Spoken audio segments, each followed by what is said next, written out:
Innersloth ghosted me. I get it, they don't get sponsorship requests for like combat robotic tournaments. Why? But they could at least said no. When I reached out to processing, they were like, oh yeah, sorry, we don't really do these types of things, but good luck on the project. That's all I'm asking, Innersloth. At least say no.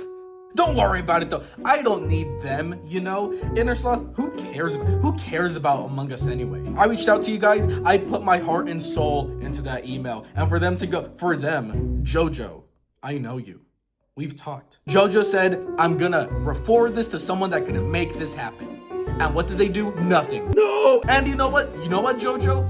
I reached out, and in the pursuit of finding sponsorships, I reached out to like 25 other companies. I reached out to Markiplier. And you know what? I did get an email back. I reached out to PCBWay. 5 days later, I get an email. Aaron sent me an email saying, oh, this sounds really cool. Could you submit an application? And then, you know what they did? They said, we're gonna give you money. They told me up front the amount of money they were gonna give me for, you know, possibly sponsoring me. Does Innersloth doubt my ability to make a nice combat robot? Look, Innersloth, look at the phone core assessment. I did really well on it. Am I too desperate? No. I know how to build a combat robot. I know how to drive it well. What else do you want for it? PCBWay though, they didn't need any extra evidence. They just said, oh wow, this is really cool. We're so excited for you.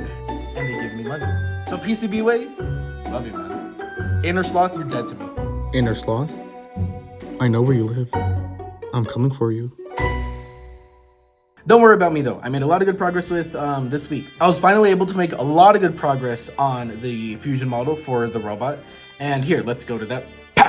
So over here, we can see the current state of the fusion model.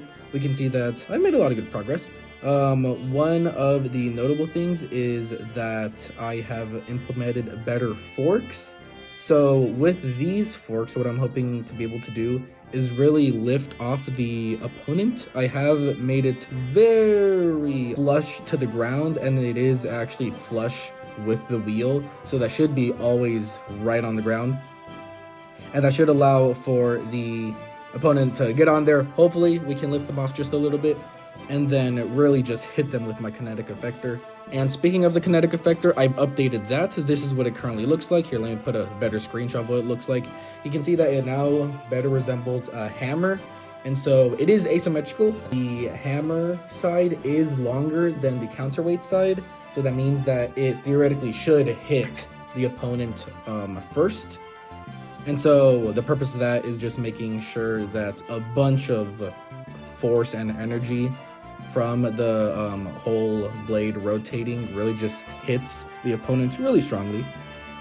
Up here, we can see that while I don't have space to actually put the brushless motor, that is the next thing that I have to do. But I do have everything else set out, so we can see that, here, let me separate these bodies. We can see that this main body, which is flashing right now, that is going to be 3D printed in one piece. And these sides are also going to be 3D printed in one piece, and they're going to be connected by screwing them in. I made it nice and curved so that there's less area for other robots to hit it with if they are going with drums or vertical spinners. With the acrylic, I did add some support on the bottom since there is going to be some support on top to be able to hold the mechanism that's going to be the brushless motor as well as the vertical spinner. The acrylic is actually going to be able to slide into the robot, so of course it can't go just, you can't just plop it in from the top because these little supports are in the way. So I added a hole here which should allow the acrylic to slide in, and hopefully it shouldn't give me any problem because it's going to be screwed into place right there. And while making the CAD model, I was able to work on the foam core prototype, so there's a picture. It does work really well. I was able to get all the electrical components in there. This was also my first time seeing if all the electrical components would fit in the robot, and it fit in there all snug, all nice. It wasn't too much space, it wasn't too little space. Additionally, the drive went really well. I've been able to get really used to just driving it around, which I've been telling people that 2/3 of the tournament will be the robot itself, and then 1/3 will be you being able to drive it well, because, no matter how good of a robot you have, you should be able to drive it well. Here's a clip of me zooming it around. Deja vu, I've just been in this place before. Higher on the street, and I know it's my time to go. Going through, and the search is a mystery. Standing on my feet, it's so hard when I try to be me. Whoa. Next steps for the project are to finally get it 3D printed, which means I have to complete the CAD model.